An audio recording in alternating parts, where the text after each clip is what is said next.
ನೋಡಿ, ಅವತ್ತಿನ ಸಂದರ್ಭದಲ್ಲೇ ಅಸೆಂಬ್ಲಿ ಒಳಗೂ ಸಹ ನಾನು ಚರ್ಚೆ ಮಾಡಿದ್ದೀನಿ ಹಿಜಾಬ್ ಬಗ್ಗೆ ಅಷ್ಟೇ ಅಲ್ಲ, ನಾನು ಎಲ್ಲ ಒಂದು ಧರ್ಮಗಳಿಗೂ ಗೌರವ ಕೊಡ್ತಕ್ಕಂಥವ್ರು.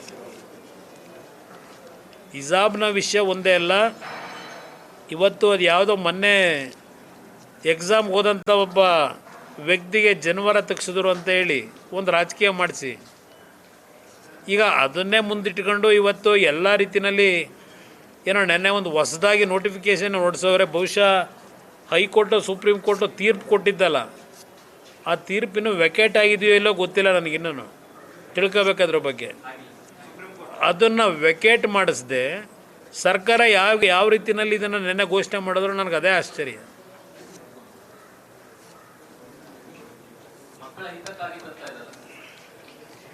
ಇಷ್ಟು ದಿವಸ ಏನು ಮಾಡ್ತಾಯಿದ್ರು?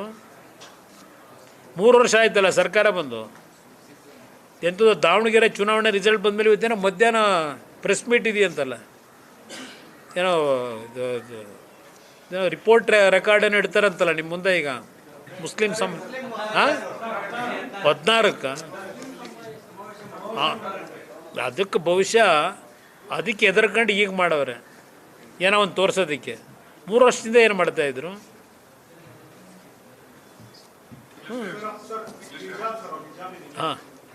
No, hijab issue, to convince one particular community,